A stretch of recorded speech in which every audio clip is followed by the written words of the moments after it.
In today's video, I'm going to be going over why I think the two Game Boys you should buy is the Game Boy Micro and the Game Boy Light. Tune in to find out why, and also why you should not get them. Let's cut to the intro.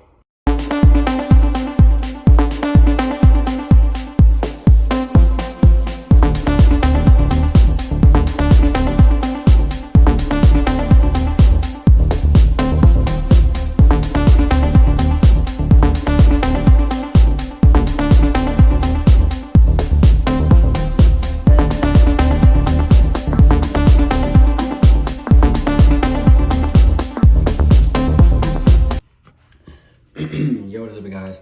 And as y'all heard in the intro, we're going to be talking about why I think the two Game Boys that you should really get is the Game Boy Micro and the Game Boy Light. But to be honest, let's actually talk about the Game Boy Micro first real quick. Now, the Game Boy Micro is the basically called Nintendo's mistake.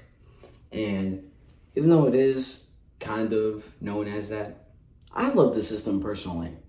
Now, a lot of people are like, well, the SP can play all the games.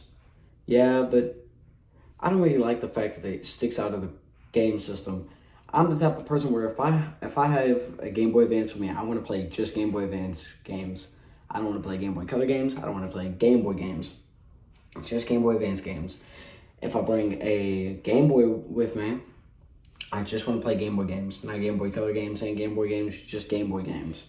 So, basically, the Game Boy Micro is my favorite Game Boy Advance due to the fact of how small it is. Like, literally, if you have a kind of a hoodie or jacket that has a pocket like this on the side, just put it straight in there, clip it back, and it's boom.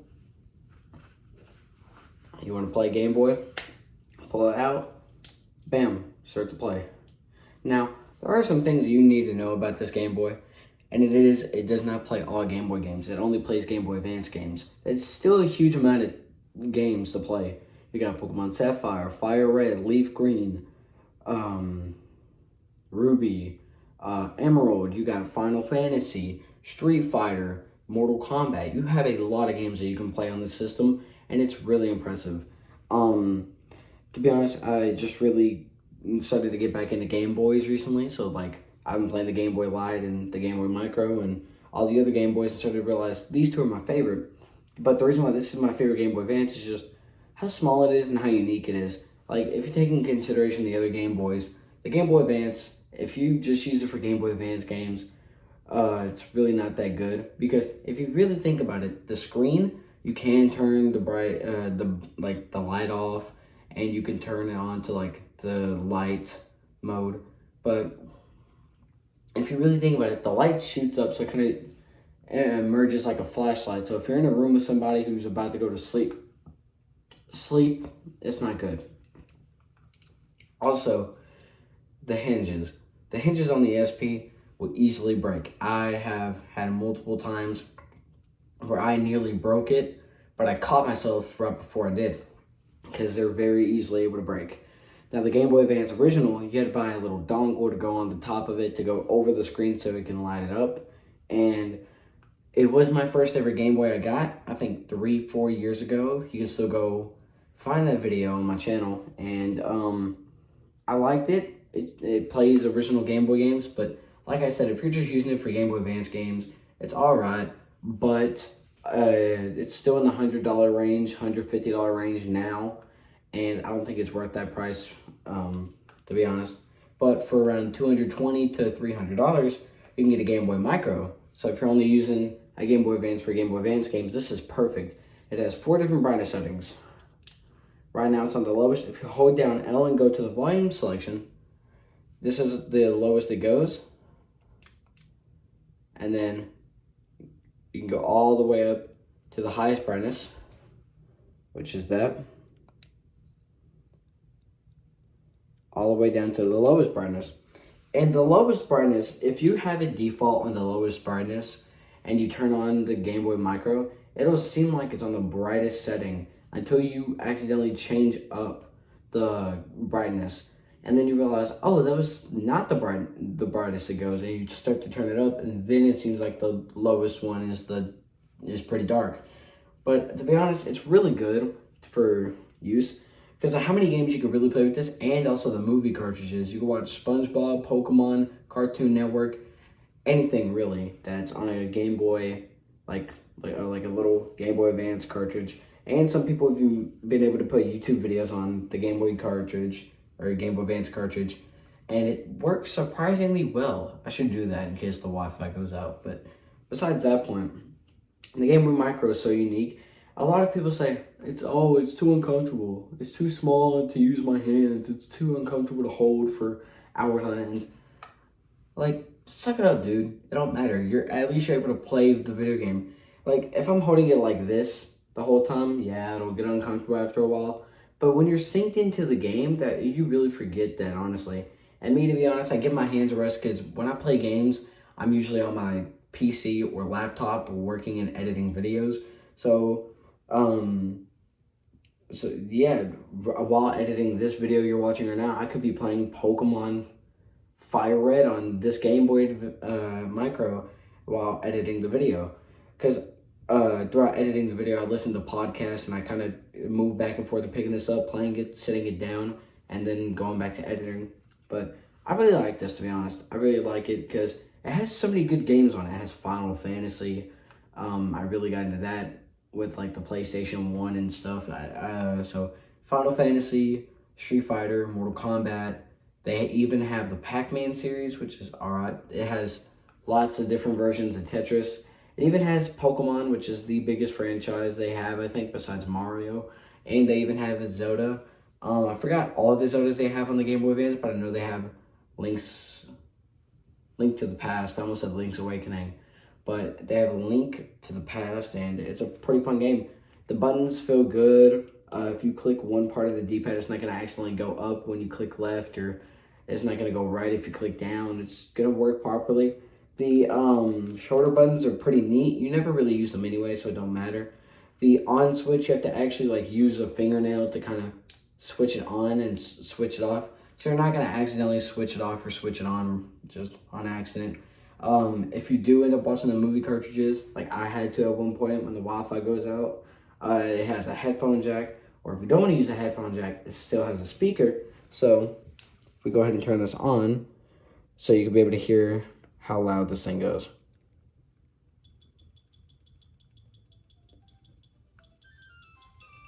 Volume's all the way up.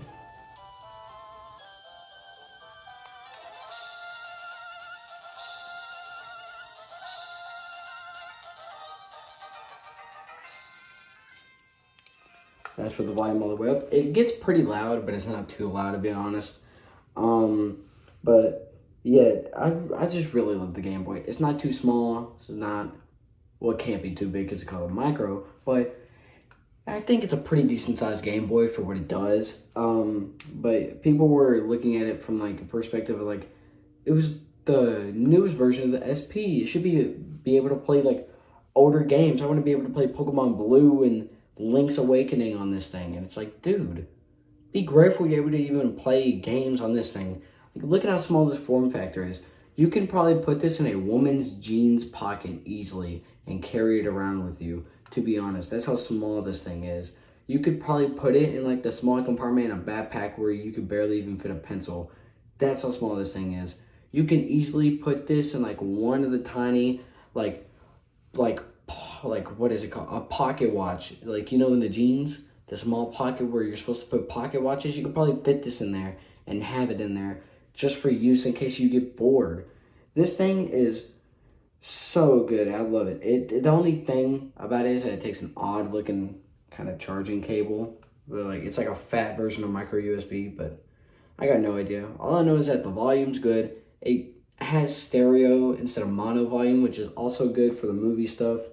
But yeah, unless you're watching the movie cartridges and you want to have headphones on to listen to it, the headphone jack is pretty much useless unless you're going to be just vibing out to like an intro song to a game, which very rare for that.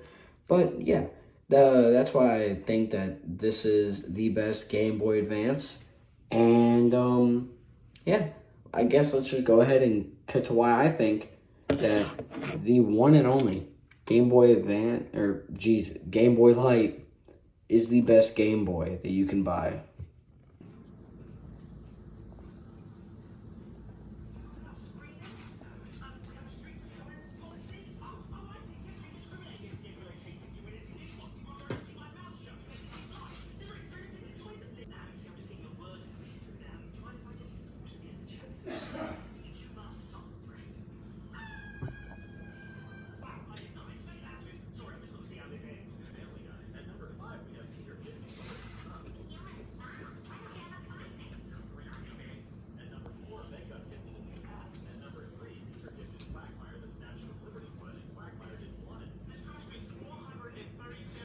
Alright, so basically, after I got a quick looking shot of the Game Boy Light, let's go ahead and talk about it. Why do I think it's the best Game Boy? Well, if you really think about it, what are all the Game Boy models like that play original Game Boy games besides the Advance SP? Well, original Game Boy was a huge brick-like game system that played just Game Boy games. Okay. Game Boy Pocket was a revision that was thinner, smaller, could fit in pockets easier, and had a better black and white screen. Okay. Game Boy Color was a bit bigger than the Game Boy Pockets, the perfect size, and played Game Boy Color games. Who cares about that? Now, take all of those, put it together, and what do you get? A Game Boy Light. The Game Boy Light is the perfect original Game Boy. It basically plays the games from the original Game Boy. It has the black and white screen of the Game Boy Pocket, and it's the size and shape of a Game Boy Color. Perfect. On top of that, it's black and white, as you can see. And then if you really wanted to, at nighttime, it has a full-on light where you could see your games. I think that's amazing, especially if you're on a car ride, going somewhere, traveling, or on a car ride home, and you want to play your Pokemon Blue, Link's Awakening, you want to play like Mortal Kombat, and you're in the back seat, and you kind of have an original, and you got two people. You got you and like your sibling, and like say you and your sibling are in the Game Boys. They have a Game Boy Pocket. They have to wait for a street light to come by to see it, and you're over here looking all nerdy and cool with your Game Boy Light, being able to see it in the dark. That's amazing. I've been mainly using this thing during school lectures, whenever we're in the auditorium and all the lights are off and we got free time. We kind of just pop this on with the light and play Pokemon or play Mario. And I do the same thing for the Game Boy Micro that we talked about earlier. But yeah, the thing is, compared to the Game Boy Micro and the Game Boy Pocket or Game Boy Light, is that you're very limited with games with the Game Boy. There were still loads of games, but for specific audiences. Mortal Kombat was for fighting audiences. Pokemon is for adventure and a creature type of audiences. And Link's Awakening was just a story-based adventure type of audience. Now, me personally, I love Pokemon games. I love Zelda games, and I love fighting games. So it's good for all those three. And not everybody's like that. With the Game Boy Advance, you can find so many cool games. And props to the Game Boy Micro for being able to have that option. But with the Game Boy Light, you really got to find out what games you want, to be honest. Yeah. There's still a contrast dial on this thing on the right-hand side, and there's a volume dial. Now, basically, the volume can get pretty high, but not too high, in a sense.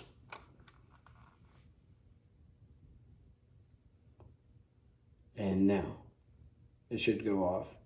Unless I turn the volume all the way down. Yep, that was it. As you can hear, it's it's pretty loud. The only thing is that compared to like the Game Boy Pocket, the original Game Boy, and the Game Boy Color, it does take AA batteries, but instead of the Game Boy original that takes 4, this takes 2, just like the Game Boy Color. And instead of AAAs, like the Game Boy Pocket, it takes 2 AA's. It comes in 2 different colors. It comes in gold and silver. And I honestly think it's pretty neat. I think it's a little niche system. It has all the factors I love from each original Game Boy system. Like, as I said earlier, it plays the original Game Boy games. It's the same screen as the Game Boy Pocket, and it's the shape and size of a Game Boy Color. It's just everything perfect, even with a backlight. It's honestly amazing.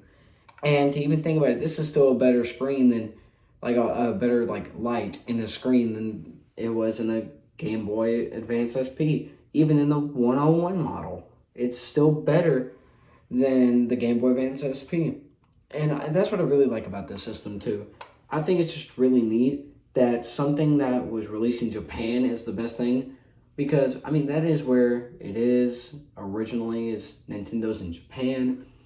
But besides all that, I really like it. If you can find a way to get your hands on this for around $230 and under, get it. That's the best possible price you'll get for it. But for the Game Boy Micro, like $300 and under, because it only sold about under 1 million units, so it's pretty rare because it didn't sell that much. But this sold probably, like, I think maybe 20 million, 16 million, I think, around there. So there's a bit more of these, so you may get a better price, but it was Japan exclusive, so you never know on eBay or whatever what you'll pay for it. I paid $220. I think it's completely worth it. I've gotten so many hours on it, and yeah, that's basically it. It's just basic information, but I really love this system. Not too big, not too small.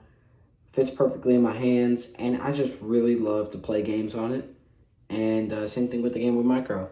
So yeah, that was my opinion that really no one cares about, and that everybody probably disagrees upon, because nobody really ever got to use the Game Boy Light, and everybody hated the Micro. But that's my opinion. Hopefully you guys agree with that. If y'all don't, let me know what Game Boys y'all use and what games y'all play on them.